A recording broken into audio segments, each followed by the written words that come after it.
मराठ्याचेच कामं झाले असते तर 60 वर्षापूर्वीच आम्हाला आरक्षण मिळालं असतं आणि आम्ही कुणबी झालो असतो. ह्या आमच्या छक्क्याच्या अवलादी निघाल्या म्हणून आम्हाला लढाई करायला लागलेली आहे. मराठ्याचा स्वतः दाखवावा लागतोय. अण्णासाहेब जावळे पाटील तुम आगे बढो. आणि म्हणून एवढ्या संख्येवर भागवू नका.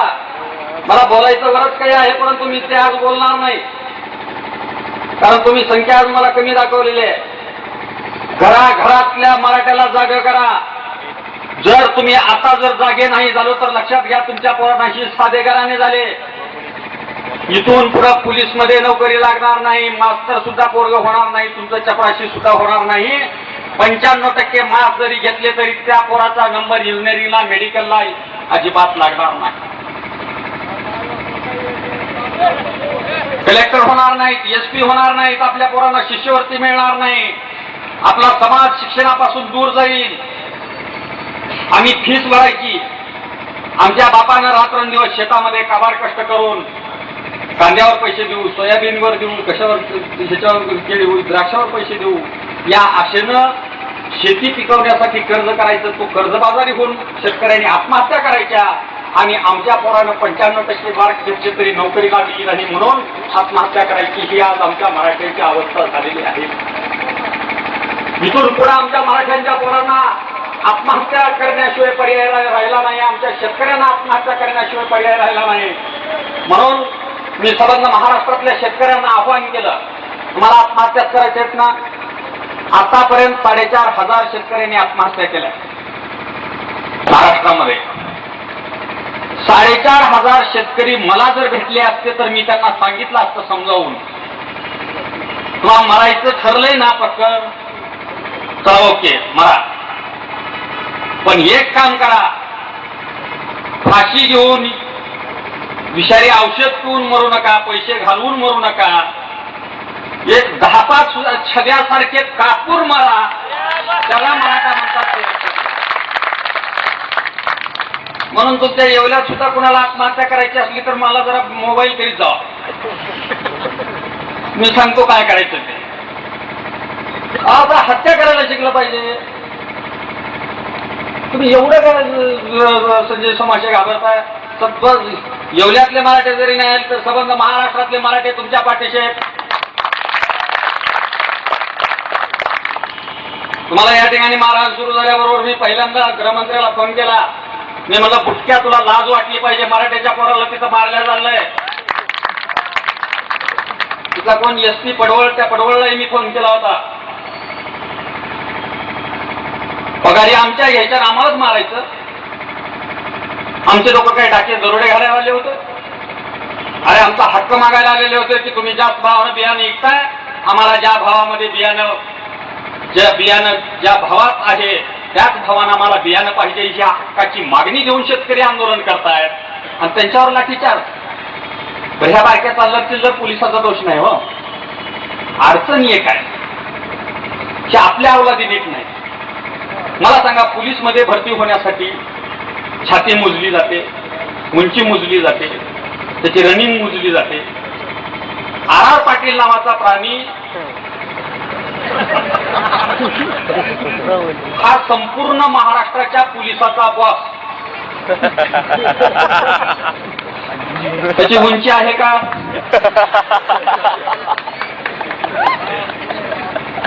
अजिबात नाही. छातीमध्ये भरत नाही, रनिंग तर करूच शकत नाही. आणि ही येडे कॉन्स्टेबल उगाचच बिनकामाचं गरीब लोकांना बघून ठोकायला सुरू करतात. एखादं जर टिबल शीट चाललं असलं तर जणू काही जण पाकिस्तानची बॉर्डरच क्रॉस केली.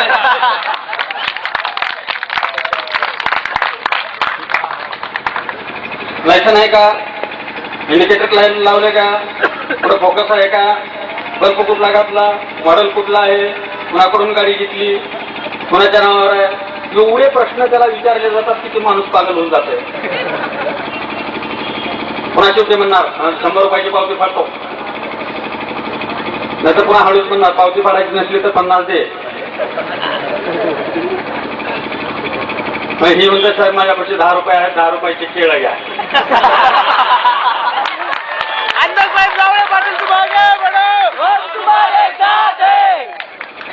की जे आपलं केळं खातात त्याची कारण त्यांच्याही हातात काही नाही. तुम्ही त्या कॉन्स्टेबलला जर विचारलं तू का पैसे घेतो, तो म्हणतो पीआय मला हप्ता मागतो. त्या पीआयला विचारलं तू का मागतो, मला एसपी हप्ता मागतो. एसपीला विचारलं तू का मागतो, मला गृहमंत्री मागतो. गृहमंत्र्याला विचारलं तू का मागतो, मला निवडणुकीत लोकांना पैसे दारू वाटावे लागतील म्हणून मागतो. म्हणजे गणित कुठं आलं, आपल्यावर गणित आलं. लक्षात घ्या, चूक आपली आहे. चूक आपली आहे. जरा डोके ठिकाण्यावर ठेवून आपण वागलं पाहिजे. या महाराष्ट्रातल्या मराठ्यांनी कधीही जातीवाद केला नाही. जर मराठ्यांनी जातीवाद केला असता तर छग्या भाजपालाच मुंबईत इकीत बसला असता. लक्षात घ्या, मंत्री झाला नसता. अण्णासाहेब जावळे पाटील तुम आगे बढो, हम तुम्हारे साथ हैं. अरे भाजपाला विकणाऱ्या, दूध विकणाऱ्या या टकल्याला आम्ही महाराष्ट्राचा मुख्यमंत्री केलं, ते मराठ्यांनी केलं. त्याची उपकाराची फेड ही अवलाद अपकारानं फेडायला लागलेली आहे. आणि म्हणून असे जे पिसाळलेलं कुत्रं असतं बघा एखाद्या गावामध्ये, एखादं कुत्रं पिसाळलं तर ते प्रत्येकाला चालतं. दररोज माणसं मारायला लागतात, 14 इंजेक्शन घ्यावी लागतात. मग पिसाळलेल्या कुत्र्याचा बंदोबस्त कसं करतात लोक गावातले? अख्ख्या गावातले लोक एकत्रित येतात आणि ते कुत्र ताणू ताणू मारतात. तसं या पिसाळलेल्या कुत्र्याला तुम्ही ताणू ताणू नाशिक मधून हाकालून द्या. धुळ्यामध्ये जाऊ द्या, धुळ्यातले मराठे हुशार आहेत. धुळ्यातले मराठे तुमच्यासारखे नाही, फार हुशार आहेत. ते बरोबर अनिल गोटेलाच निवडून देते. अनिल गोटे धनगर समाजाचा आहे, तरी त्या ठिकाणच्या मराठ्याचे कामं करतो. हे छगन भुजबळ सारखा जातीवाद करत नाही. आता तुम्ही 200 किती सांगितलं, 257 नाही, आता भरती अशी झाली 450 जाती ओबीसी मध्ये आहेत. किती देशामध्ये 450 जाती ओबीसी मध्ये आहेत. त्याच्यात एक माळी जात. आणि हा म्हणतो मी ओबीसीचा नेता, समता परिषद. त्याला दाखवू याची समता योग्य वेळेस आल्याच्या नंतर. पण ते तुम्हाला पेटून उठावं लागणार. आणि म्हणून पत्रकारांनी बातम्या पैसे घेऊन छापा. आता तुम्हालाही पेपर चालवायचे असतात, पैसे लागतात, मला माहिती आहे, कारण मीही पेपर चालवतो. काय पेपर त्याच्याशिवाय चलत नाही. पैसे आमच्याकडे तर काय नाही, आम्ही काही देऊ शकत नाही. आमच्याकडे फक्त केस आहेत, बाजूला देऊ शकतो. पैसे छगूकडे आहेत, ते डुप्लिकेट नोटा छापलेले सगळे. म्हणून आणि तुम्ही छापावं असा आग्रह काही करीत नाही, कारण तुम्ही बातम्या काय छापतात ते मला माहित आहे. तुम्ही बघा, अनेक पेपरच्या हेडिंग बघायच्या, त्या हेडिंगवर वरी लिहिलेलं असते माधुरी दीक्षितला 4था महिना लागला. आयला आमच्या पोराची एका पोराने 4 पोरी गाभण केल्या तरी त्याची बातमी लागत नाही.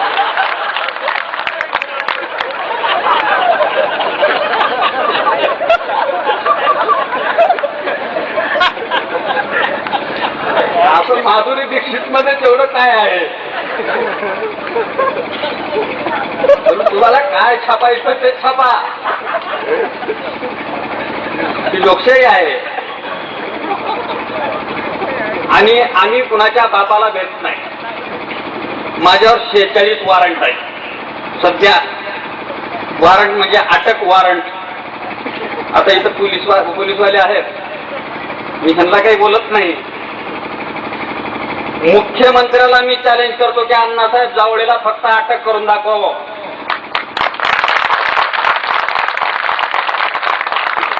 अण्णासाहेब जावळे पाटील तुम आगे बढो, हम तुम्हारे साथ हैं.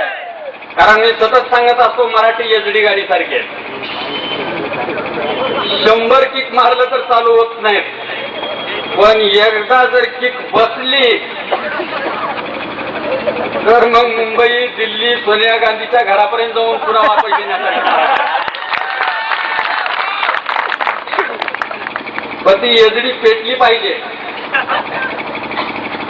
म्हणून या ठिकाणचे जे मराठ्याचे वेगवेगळ्या पक्षातले नेते असतील त्यांना सुद्धा माझं आव्हान आहे. यशवंतराव चव्हाणापासून आपले मुख्यमंत्री झाले खरोखरच आज मराठ्यांच्या पोरांची अवस्था, मराठ्यांची अवस्था काय आहे, शेतकऱ्यांची अवस्था काय आहे, याचा जर विचार जर केला तर अतिशय दयनीय अवस्था आहे. अतिशय दयनीय अवस्था आहे. जर एखादं काही जर झालं, आजारी जर एखादा माणूस पडला तर त्याला चांगल्या हॉस्पिटलमध्ये नेण्याची सोय नाही. परभणी जिल्ह्यामध्ये मी माहितीच्या अधिकाऱ्याखाली आमच्या जिल्हाध्यक्षांना माहिती काढली, 165 महिलाचे ऑपरेशन झाल्याच्या नंतर सुद्धा त्यांना लेकरं झाले. ऑपरेशन झाल्यावर कसं काय लेकरं झाले असतील? म्हणजे सरकारी दवाखान्यामध्ये 40% वाले डॉक्टर आहेत.